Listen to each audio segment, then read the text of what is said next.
কারাবন্দী নেতা এটিএম আজহারুল ইসলামের মুক্তি ও দলের নিবন্ধন ফিরে না পাওয়া পর্যন্ত লাগাতার বিক্ষোভের ঘোষণা দিয়েছে জামায়াতে ইসলামী।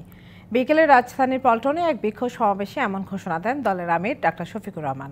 বলেন, সকল বৈষম্যের কবর রচনা না হওয়া পর্যন্ত জামায়াতে ইসলামের আন্দোলন অব্যাহত থাকবে। দলের নিবন্ধন বিগত সময়ে জালিম সরকার কেড়ে নিয়েছিল উল্লেখ করে অন্তর্বর্তী সরকারের উদ্দেশ্যে দলের আমির প্রশ্ন রাখেন, এই জুলুম আপনারাও কেন করছেন? ফ্যাসিবাদের ভাষায় কথা না বলার আহ্বান জানিয়ে তিনি বলেন, জামায়াতে ইসলামের নেতাকর্মীরা ভদ্র কিন্তু বোকা নন। ভদ্রতাকে দুর্বলতা ভাবা ভুল হবে। তিনি বলেন, জামায়াত কোনো অপশক্তির কাছে মাথা নত করেনি, জীবন দিয়েছে কিন্তু ফাঁসির কাষ্ঠে আপোষ করেনি। আমরা তো চাইনি, কল্পনাও করিনি এইভাবে আমাদেরকে রাস্তায় নামতে হবে।